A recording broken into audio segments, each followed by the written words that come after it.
नमस्कार साथीहरू, IT express च्यानलमा तपाईँहरूलाई स्वागत छ। आज म फेरि एउटा नयाँ भिडियो लिएर आएको छु जुन चाहिँ माइक्रोसफ्ट अफिसको वर्ड सम्बन्धित रिलेटेड छ। आज हामी यस भिडियोमा सिक्नेछौँ डिफ्रेन्ट पेजमा डिफ्रेन्ट बोर्डर कसरी ल्याउँछौँ भन्ने बारेमा यस भिडियोमा हामी सिक्छौँ।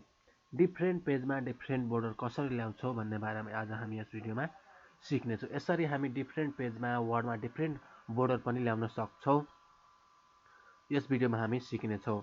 र साथीहरू, यो भिडियो मन परेमा please like share and comment अवश्य गरिदिनु होला र नयाँ नयाँ भिडियो छिट्टै जानकारी लिनको लागि मेरो यो च्यानललाई सब्स्क्राइब गरी बेल आइकन घन्टीलाई अवश्य क्लिक गरिदिनु होला साथीहरू। अब हामी फर्स्टमा के गरौँ भनेदेखि वर्ड खोलौँ। मैले वर्ड खोलेँ, यामगिन वर्ड।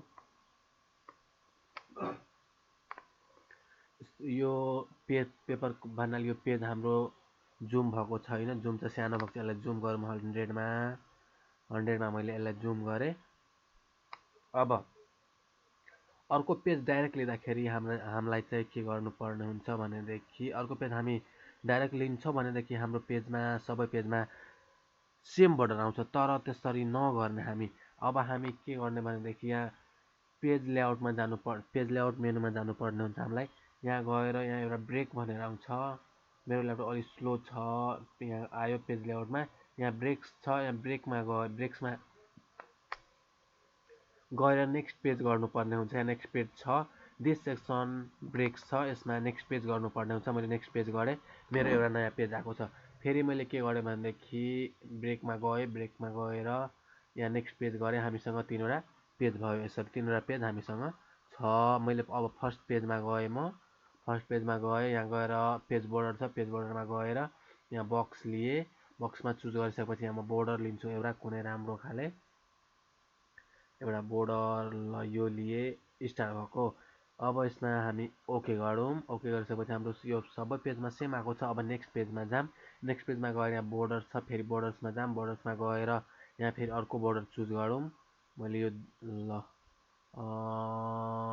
यो सपोज यो लिएँ। अनि यहाँ के छ भनेदेखि हाम्रो एप्लाई टुमा होल डकुमेन्ट छ। यसमा चाहिँ होल डकुमेन्ट लिनु पर्दैन। होल डकुमेन्ट जब हामी चुज गर्छौँ भनेदेखि हाम्रो जतिवटा पेज हुन्छ सबै पेजमा चाहिँ सेम बोर्डर आउँछ। यसमा क्लिक गर्ने, क्लिक गरिसकेपछि यहाँ चाहिँ दिस सेक्सन छ, दिस सेक्सन चुज गर्नुपर्ने हुन्छ। अनि यहाँ ओके गरिदिउँ हामी। हाम्रो चाहिँ अब यो पेजमा बेग्लै छ र नेक्स्ट पेजमा हाम्रो चाहिँ बेग्लै छ। अब थर्ड पेजमा जाम। थर्ड पेजमा जुन फर्स्ट पेजमा छ थर्ड पेजमा पनि सेम छ। अब थर्ड पेजमा जाम। थर्ड पेजमा गएर फेरि पेज बोर्डरमा गएर यहाँ चाहिँ फेरि अर्को चुज गर्नुपर्ने हुन्छ। मैले अर्को चुज गरेँ, यो दिल भएको लिए। फेरि यहाँ चाहिँ एप्लाई टुमा होल डकुमेन्ट्स छ। यसमा होल डकुमेन्ट्समा लिनु पर्दैन हामीलाई, दिस सेक्सनमै चाहिँ लिनुपर्ने हुन्छ, चुज गर्नुपर्ने हुन्छ अनि ओके गर्नुपर्ने हुन्छ हाम्रो। अनि हाम्रो पेजमा डिफ्रेन्ट पेज बोर्डर आएको छ। यसरी हामी चाहिँ लिन सक्छौँ। डिफ्रेन्ट पेजमा डिफ्रेन्ट बोर्डर हामी लिन सक्छौँ। जस्तै अब हामीसँग 3वटा पेज मात्रै छ। सरी, जुम निस्कियो। मैले यसलाई चाहिँ जुम सानो गरेँ। यसरी आएको छ हाम्रो डिफ्रेन्ट पेजमा डिफ्रेन्ट बोर्डर आएको छ। अब म अझै एउटा पेज लिनको लागि हामीलाई ब्रेक्समै लिनुपर्ने हुन्छ। डिफ्रेन्ट बोर्डर ल्याउनको लागि, डिफ्रेन्ट बोर्डर युज गर्नको लागि चाहिँ हामीलाई पेज लेआउटमा गएर ब्रेक्समा गएर नेक्स्ट पेज गर्नु नै पर्ने हुन्छ। हामी इन्सर्टमा गएर जब ब्ल्याङ्क पेज लिन्छौँ भनेदेखि पेज ब्रेक गर्छ भने त्यहाँबाट चाहिँ हुँदैन। यहाँ हामीलाई के गर्नुपर्ने हुन्छ भनेदेखि पेज लेआउटमा गएर ब्रेक्समा गएर नेक्स्ट पेज गर्नुपर्ने हुन्छ। अनि मात्रै डिफ्रेन्ट पेजमा डिफ्रेन्ट बोर्डर आउँछ, नभए चाहिँ आउँदैन। मैले अझै एउटा पेज ब्रेक गरेँ। यहाँ चाहिँ यो दुइटामा सेम छ। अब यो लास्ट पेजमा गएर फोर्थ पेजमा गएर पेज बोर्डरमा गएर यहाँ चाहिँ अब हामीलाई अर्को चुज गर्नुपर्ने हुन्छ।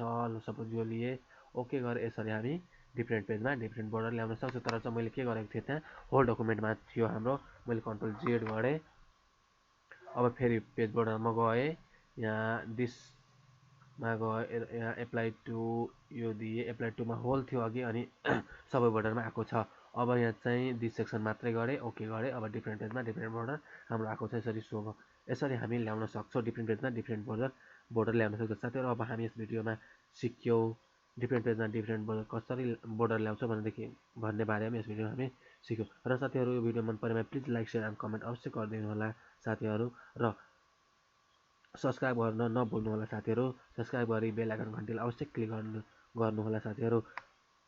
आजको हाम्रो भिडियो यति नै छ। अब म फेरि यस्तै नयाँ नयाँ ट्रिक्स लिएर आउनेछु साथीहरू। प्लिज सब्सक्राइब गर्न चाहिँ नभुल्नु होला साथीहरू। हस् त साथीहरू, धन्यवाद।